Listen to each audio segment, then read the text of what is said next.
Hoje tá pago. Com Bruno Rafael. Às quartas-feiras temos a coluna de culinária. Às terças-feiras nós temos a coluna Hoje Tá Pago. Só que ontem nós tivemos o Exclusiva, né? E, excepcionalmente, no dia, na terça-feira, não tivemos aqui a presença, o contato, a fala, a orientação, puxão de orelha, de forma bem delicada, do professor Bruno Rafael Rodrigues. Boa tarde, professor, seja bem-vindo. Eita. Boa tarde, nossos ouvintes. Hoje é um dia diferente, né? Mas todo dia é sempre um bom dia para a gente conversar sobre saúde e qualidade de vida, Alex. Professor, o senhor, dia desses ali, mostrou uma habilidade muito grande com uma bola de futebol. O senhor estava meio, inclusive, apático, estava meio cansado, mas ali mostrou grande habilidade. Inclusive a bola furou depois daquele...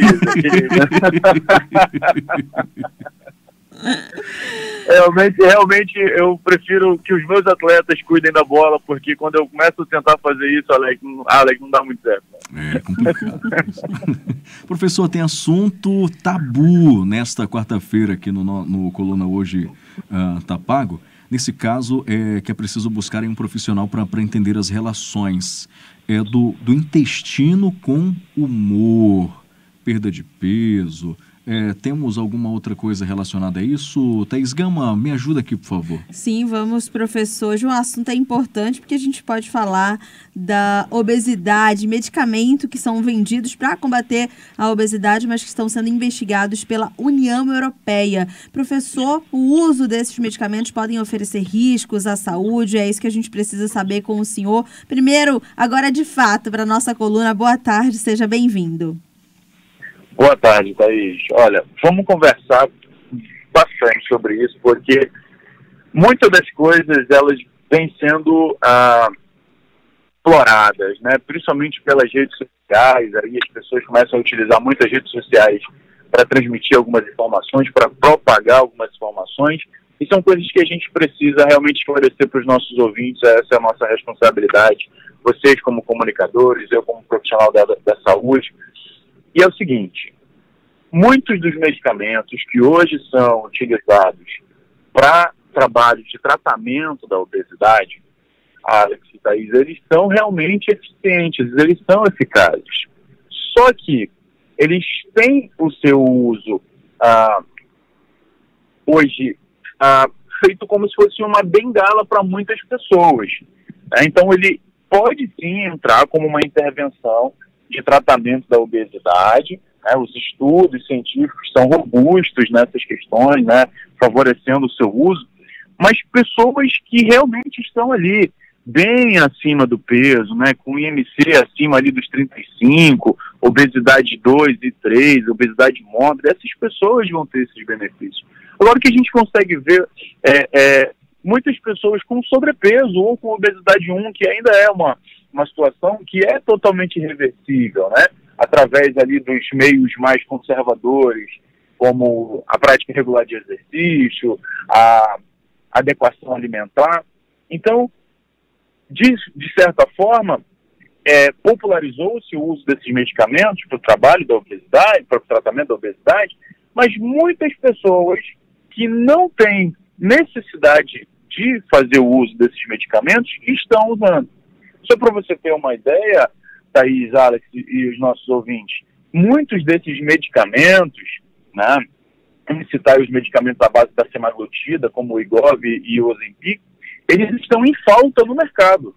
Olha só que loucura, né? Medicamentos que são utilizados para tratamento da obesidade estão em falta porque muitas pessoas estão comprando, e dessas muitas pessoas, uma boa parte necessariamente não precisaria do seu uso. Está utilizando realmente o medicamento como uma bengala, ou seja, está utilizando aquilo porque não quer se esforçar, não quer se readequar, não quer se organizar para exatamente tudo aquilo que a gente vem falar aqui todas as terças-feiras, mas hoje na quarta, que é a prática regular de exercícios, a reorganização alimentar, né, a prática de novos hábitos, controle do estresse, enfim, tudo isso. Então, Mais uma vez, é importante dizer, sim, que esses medicamentos, eles têm as suas aplicações, as suas aplicabilidades dentro de uma intervenção.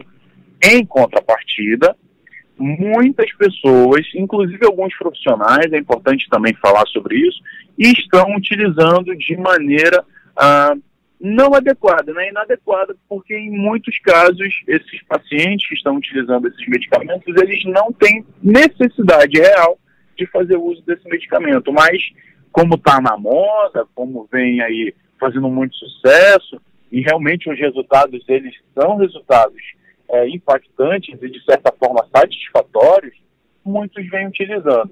E aí veio essa questão de alguns casos, né, de pessoas que estavam fazendo a utilização desses medicamentos à base de semaglutida, né, os medicamentos emagrecedores aí famosos, na Europa, essas pessoas começaram a desenvolver, né, esses pensamentos, né, ter mais ações suicidas, sintomas e tudo mais. A gente também precisa conversar sobre isso de forma bem pontual. Por quê? Porque foram alguns casos, né? Claro que na bula eles já mostram isso, né? São alguns dos efeitos colaterais apresentados por esses medicamentos, né? Por isso que é tão importante a gente se informar sobre o uso desses medicamentos, e principalmente os efeitos colaterais. E na bula já diz isso. Então, algumas pessoas que já têm essa predisposição com o uso desses medicamentos, esses sintomas podem realmente vir aí à tona, podem aflorar, podem experimentar esses sentimentos e ações também suicidas, tá? Mas assim, não vai acontecer com todo mundo ou com todas as pessoas que vão utilizar, mas são alguns efeitos colaterais que podem sim ser encontrados para essas pessoas. Mas que, na minha opinião profissional, deve ser mais considerado para ser investigado. Não necessariamente o uso do medicamento para a questão ali das pessoas terem esses pensamentos e ações suicidas, mas o uso negligente, né, o uso desnecessário desses medicamentos, uma forma de regulamentar ou de controlar a venda e principalmente o uso, né? Sempre a gente fala que medicamento, né, deve ser prescrito por médico, a gente nunca deve se automedicar, principalmente com medicamentos tão poderosos como esses que vêm sendo comercializados, mas é importante que tenha assim, controle, que tenha uma boa orientação das autoridades de saúde sobre o que vem acontecendo, sobre o que as pessoas querem consumir, para que isso não passe a ser agora um outro problema. É um problema das pessoas que estão, de certa forma, viciando no uso desses medicamentos, para que elas, então, não tenham hábitos saudáveis, com a prática regular de exercício e da alimentação saudável. Alex, isso aí. Professor, teria alguma orientação, então, para um paciente em caso de obesidade seguir a sua vida de maneira saudável, enfrentar esse processo da obesidade de maneira saudável, mesmo com a indicação desses medicamentos e com também o acompanhamento e atividade física? Sim, Thaís. O uso do medicamento, ele é utilizado para pessoas com obesidade, somente as obesidades L3, obesidade mórbida, para potencializar, para acelerar o processo, né, de emagrecimento ali.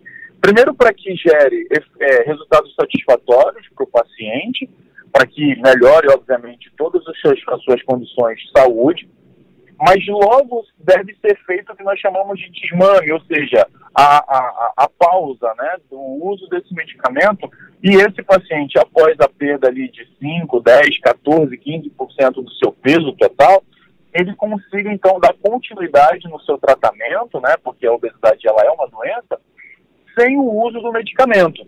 Então, é muito importante conversar não só com o médico, né, com o nutrólogo, com o endocrinologista, mas também com outros profissionais, como nutricionistas, o próprio profissional de educação física. Né? Então, é toda uma... E, principalmente, a gente acaba falando muito... Eu venho falando muito isso nas nossas colunas, e alguns colegas psicólogos falam, por que você não fala tanto dos psicólogos da equipe multiprofissional no tratamento da obesidade? Então, eu quero aqui já deixar claro a importância do psicólogo no tratamento da obesidade, nessa intervenção. Ele é um profissional muito importante nessa equipe multidisciplinar, tá bom? Então, além do médico, do endócrino, do nutrólogo, o psicólogo, o nutricionista, o profissional de educação física, vão ser fundamentais nesse processo logo após o desmame, né? A pausa do uso do medicamento. O medicamento ele tem a sua aplicação, mas depois de um certo tempo ele deve ser pausado e a pessoa que está em tratamento de obesidade deve manter-se em tratamento, só que agora com a prática regular de exercícios físicos, a parte nutricional bem adequada, consulta com os psicólogos e com os outros médicos também, mas dá sim para viver sem esses medicamentos. Na verdade, dá para viver tranquilamente. Ele só serve mesmo naquela fase inicial para potencializar esse trabalho. Depois, a vida segue sem medicamento. É isso. 4h25. Bruno Rafael Rodrigues, nosso colunista de todas as terças-feiras na coluna Hoje Tá Pago. Muito obrigado pela participação, professor. Sempre importante trocar essa ideia com o senhor. Aproveita aí, passa as tuas redes sociais e no gancho, professor, aqui no off, só eu e o senhor, acho que ninguém mais tem que ficar sabendo. Fala aí sobre o Elite Personal Trainer. Vai reunir ali a Aline Baima, Bruno Rodrigues, o Júnior Carneiro, Coach Rocha, avaliação. Conta aí pra gente aí, pro ouvinte também que está interessado. E quem quiser participar, fica à vontade. Claro, Alex. Poxa, muito obrigado por abrir esse espaço. A Elite Team, né, é uma equipe onde a gente seleciona ali excelentes profissionais, né? Eu acho que o mais fraquinho de todos os profissionais sou eu, né? Mas a gente seleciona grandes profissionais para formar novos profissionais, né? Principalmente profissionais da área da educação física, da área da nutrição, da área da fisioterapia, né? Na próxima semana a gente vai ter um módulo, né, que a gente chama, que vai ser o final de semana inteiro, uma imersão sobre avaliação física, né? A gente vai falar não só daquela prática de avaliação de composição corporal, mas de avaliações funcionais, de avaliações neurológicas, de avaliação da coluna. Então, vários profissionais da área da saúde podem estar conosco, podem participar desse evento. É só entrar em contato. Pode entrar em contato comigo pela minha rede social, pelo Bruno R.M. Rodrigues, ou pela outra rede social do Instituto, né, o @Instituto Bruno Rodrigues, que a gente vai continuar conversando com vocês sobre isso, fazendo inscrições e tudo mais. E você, que é nosso ouvinte, que mandou, inclusive, sua pauta nos nossos ouvintes, continuem mandando essas pautas pra gente, as dúvidas de vocês, que a gente vai trazer aqui todas as terças-feiras, depois, né, na quarta-feira, mas a gente vai sempre trazer aqui. Professor Bruno, antes de senhor ir, só para a gente mudar aqui um pouquinho o assunto, quando eu estava escrevendo a pauta, o Thiago Menezes apareceu por aqui, ele disse, Bruno Rodrigues, não é o número 7, é o 7? Eu falei, não sei, 7 do quê? É o 7º do Amazonas e tal? Ele não tem a ver com um grupo de pagode, samba e cevada. Eu falei, não sei, só posso perguntar para ele. Se o senhor puder falar, eu só comento. Senão a gente deixa para um outro momento, professor, esse assunto. Isso é o número 7? Na verdade, isso é um apelido de escola, né? Isso é um apelido de escola, aquela coisa de menino, né? Na escola. Mas muitos dos meus amigos, né, principalmente do bairro da Glória, me conhecem também como 7. Então acabou ficando Bruno 7, né? Eu sou músico também, mas o 7 não é por causa da música, não, é por causa da escola, tá aí. Entendi. Ele falou, pergunta pra ele. Eu falei, bom, eu vou perguntar no ar. Se ele puder responder, ele responde. Então tá tudo resolvido, professor. Nosso próximo encontro na terça-feira aqui no Alta Frequência. Um abraço. Um abraço. Tchau, tchau. 4h28. Humanamente, com o Dr. Daniel Barros.